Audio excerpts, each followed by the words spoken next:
Hello, and welcome to another episode of the Good Boxing Podcast with your host, Josh Sias. Today, I have a very, very interesting episode for you. Mr. Takeover, Mr. Teofimo Lopez, apparently is adding someone new to the camp in order to get ready for George Gombosos. George Gombosos, the major fight that was won by Triller, is going to take place on, if I'm not mistaken, June 5th in a major event. Now, Teofimo Lopez Sr.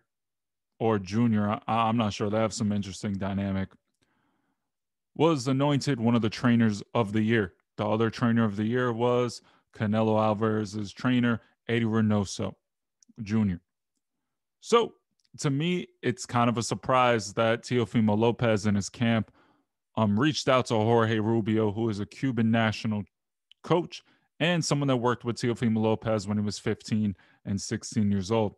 Apparently, the emphasis they want to work on is defense, and they thought they would hire someone to kind of get a nice little fresh look on defense. I'm really, really curious to see, and I'm really, really curious as to why they're bringing in someone else because I find it rare when you're anointed one of the trainers of the year that you would actually get an outside look and outside help in order to kind of help your fighter get better. But I'm kind of conflicted about this. Being a trainer myself, um, I'm of the school that when you go to college, you don't really learn one subject from multiple professors. I'm understanding of the fact that sure you can consult with other people and ask for second looks on how you feel, or if you feel like someone um, does something a little better than you and you just kind of want to get your opinion or learn something new that you can implement yourself, I totally am for that.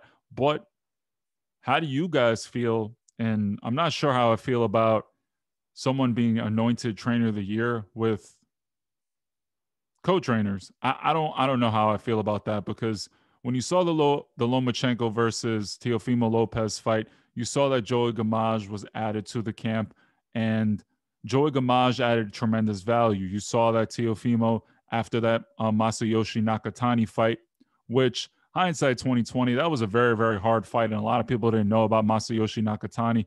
And sure, Teofimo Lopez looked like he was struggling at certain points, but looking back now with what he did to Felix Verdejo and how tough and rugged Nakatani was, hindsight 2020, Teofimo Lopez beat the guy 11-1, even 10-2 in terms of rounds. So that win looks a lot better now than, hey, I was bothered. Yeah, sure, you had the family issues and you came back and blew Richard Comey out. So you got Joey Gamage. You felt it was a wise tactic to add him to the camp and bring some stability and someone with a lot of knowledge at the championship level.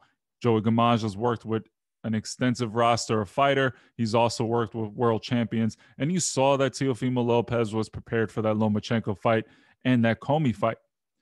However, I'm very curious to see what made Teofimo Lopez's father decide to bring in Jorge Rubio. Um, do they feel Teofimo Lopez defensively needs some more work? Do they want to polish it up? I'm not sure. I'm kind of surprised that they were open and honest about this because Teofimo Lopez Sr. isn't the most humble guy, and I love the way he bloviates, he talks trash. He's a no nonsense, upfront, trash talker who says what he believes truly and goes out and does it. People thought he was crazy for saying that he was going to beat Lomachenko and that his son was going to be one of the pound for pound champions in the world and potentially change boxing forever. But maybe he was crazy enough to do it. I just feel when you make all these proclamations that you're the best trainer in the world and all these things, how can you then, I guess, delegate certain aspects of your son's career to someone else? I get it. You don't know everything. You can't know one thing. But one thing I feel is you can't really anoint yourself the trainer of the year if you have a second that's basically filling the hole that you can't teach. I don't think he has access to, I would say, like Eddie Reynoso has his dad to ask. Anytime I have a question about certain things or I want a second look, I always ask my dad, who's a trainer as well. how he feels about certain things, just to get a second eye. Or I look at other fighters and how they approach certain scenarios, other trainers rather, and how they approach certain scenarios. So I'm a little, I don't know how I feel about it, but truthfully, if it works out, why not? I mean, maybe it's my ego and that's something I have to address, but I don't know how I feel about someone being anointed trainer of the year and then having other people coming in and work with their fighter. I know it's prevalent in the amateurs. The USA team, the USA boxing team, especially in the Olympics, is comprised of multiple trainers who work together in unison to develop each fighter. Because at the end of the day, when you have a stable of fighters, I get that, but you have a stable of fighters, so I know you can't give a bunch of attention to one fighter. But Teofimo Lopez Sr. trains one person, and that's his son. So I'm kind of curious to see what's making Junior want to get outside help. Is he not happy with his dad? Does he feel like his dad has certain deficiencies? And I don't want to pick and prod because what they accomplish is phenomenal. I just, if when you're looking at it relative to trainer of the year, when you say you are trainer of the year, I'm not sitting here and saying that you're not a good trainer. I just don't understand why someone who is in the argument for trainer of the year is seeking outside help, consultant work. I don't know. I truthfully don't know how I feel about it, because I feel like ultimately it undercuts what you have to say, even when you're the head trainer. Because if you didn't need the help, you wouldn't have sought it out. And maybe it's a learning thing for Teofimo Lopez's dad. Maybe he's trying to get schooled in a school of boxing he's not familiar with. But I just wish they would have kept it under wraps and kind of made it where, hey, you go, you get some tips, and then you kind of implement it, and then kind of give credit like, hey, I was over here asking more or less how this works, or I wanted to get a little more well schooled in the Cuban school of boxing, or whatever the case may be. I just don't know how I feel about you being so open and honest that you're going around saying you're the trainer of the year, and then you got to go say, hey, I need help. Freddie Roach, sure, he's sick. He's going through whatever he's going through, the Parkinson's. He has his gym, he has his family, he has a bunch of things going on. He does have seconds, but Freddie Roach isn't going to Jorge Rubio for help.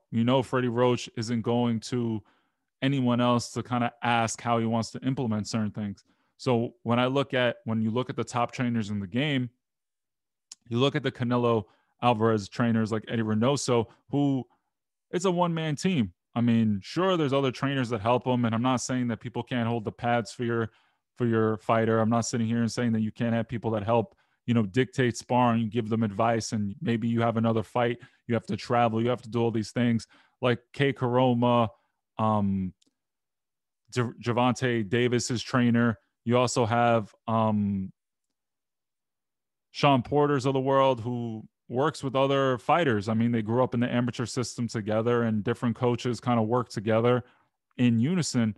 I understand that. But this, hey, I'm going to so and so to teach my son this, I don't think you can consider yourself trainer of the year if this is the approach you're taking. I wish you would have just been a little more quiet about it. And then you could sit here and say, like, hey, I'm trainer of the year. Right? If you say, hey, I'm learning, I'm developing, but when you're going around saying you are the trainer of the year, when you think of the best, when you think about Errol Spence's trainer, Jermel Charlo's trainer, when you think about Canelo Alvarez's trainer, when you think about Bomac, when you think about all these trainers, do they go out and say, hey, Bomac goes, oh man, I got to get Kenny Porter to help me out with defense? No, not at all. They do what they got to do by themselves, and it's a one-man team. Manny Robles, another good trainer who trains pretty much by himself. You don't hear Manny Robles going, hey, we got to go to Canelo Alvarez's trainer for help. When you think about the best trainers in the world, can you name someone who's the best trainer in the world that says, hey, I need to go to X to teach my fighter this? No, you can't be considered the best in the world if you need someone else to teach your fighter. That means, you can learn, right? If you're trying to say, hey, I'm a developing trainer, I'm trying to learn more about this. You can't call yourself the best in the world, though, when you're saying, I need this person to teach my fighter defense, right?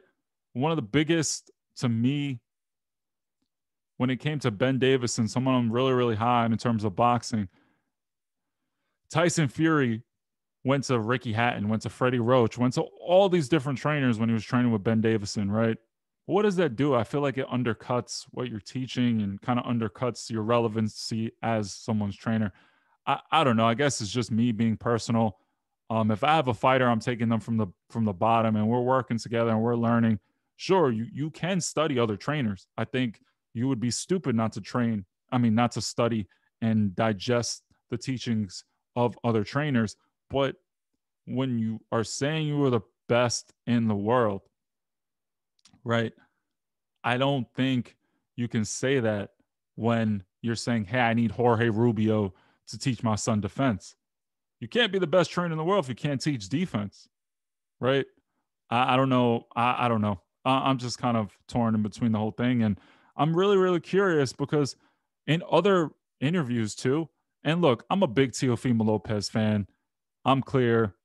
I'm Team Lopez. I'm Team Takeover. I even like Teofimo Lopez's dad. I think what he's doing for his son is fantastic, right? You got to talk your son into prominence. You talk that shit, and then your son backs it up. I love it because you got to be brash. You got to go out and say, "Hey, I'm here to do this." He wouldn't have gotten the Lomachenko fight if he didn't approach boxing that way. But I've heard them talk about Jorge Rubio saying that, "Oh, he's just good for defense." But I needed him to be more offensive, et cetera, et cetera. And then for them to employ it again, it's kind of like, okay, like what's going on? I get a little worried when I hear of trainer changes or you kind of just make all these changes. I still think Teofimo Lopez is going to blow George Gambosos out. George Gambosos is training with Sweatbox. I know he's going to come prepared. I know he's doing all the right things. But no offense to George Gambosos, I think he's a fantastic competitor. But when you talk about levels, Teofimo Lopez right now is the undisputed champion of the world. And if you thought he was hungry when he fought Lomachenko, when he has all these belts, he has everyone looking at him, looking for him to falter. I think he's going to show out. I'm just curious to see how is this going to affect him. What do you guys think? If you have any comments, feel free to leave them. Like, subscribe, follow the Boxing Podcast on Instagram at Good Boxing Podcast. I just don't know how I feel about Teofimo Lopez's dad being so open and honest about him bringing in Jorge Rubio to help Teofimo Lopez prepare defensively. Was it Jorge Rubio's plan to go out and be public with it? I don't know. Because then that's just another topic. I don't know how I feel about when you're trying to learn a subject, having multiple professors, because different people have different philosophies. And sometimes all defense isn't good when you're trying to be offensive. Teofimo Lopez has a prolific offense, and you saw that in multiple fights. You saw what he did to Richard Coleman. You saw what he did to Lomachenko. He is a great fighter in the making. Right now, he's trying to prove it. So I just don't know how I feel about Teofimo Lopez's dad sitting here and saying he's the best trainer in the world. And then you say, "Hey, I got to go and get X." Because if I feel like I'm a good trainer, I'll go out and learn, right? I'm not sitting here saying you can't learn everything. You can't know everything. It's impossible. But at the highest level, I don't know how I feel about him being so open and honest. And, maybe I'm wrong. Maybe I'll change my opinion. But just reading that article is kind of like you guys were just saying that this guy's so defensive and kind of messed up with your offense and you needed more offense. Then 15 years later, I mean, not 15 years later, you worked with him when you were 15 or 16. So, like 6, 7 years later, you're back with the same guy. I don't know. And what's up with Joey Gamache? Like, did you guys decide not to bring him back? Like, what's going on with that? So I'm just curious. Maybe this is something Teofimo just likes to do. Maybe he likes to develop different aspects of his game. And as a fighter, I don't knock that. I have no problem with Teofimo Lopez seeking out all the training he wants, but it just kind of undercuts, in my opinion. Again, my opinion is just one opinion, right? You don't have to agree with it, but I feel like it undercuts his dad as a potential trainer of the year candidate, right? Because I doubt Errol Spence's Jr.'s trainer is going to sit there and be like, "Oh yeah, I want to go and talk to Freddie Roach and teach you offense," and then, "Hey, I'm the trainer of the year still." Nah, that's not going to happen. I just don't see it. So that's the episode for today. Follow on Instagram at Good Boxing Podcast. Thank you so much for the support. The YouTube channel is growing. The analytics look fantastic. And thank you so much for supporting the Terrence Crawford video. If you haven't, feel free to watch that video. And the Canelo Alvarez video are doing really well. Thank you so much again for your support. Like, subscribe, and be good.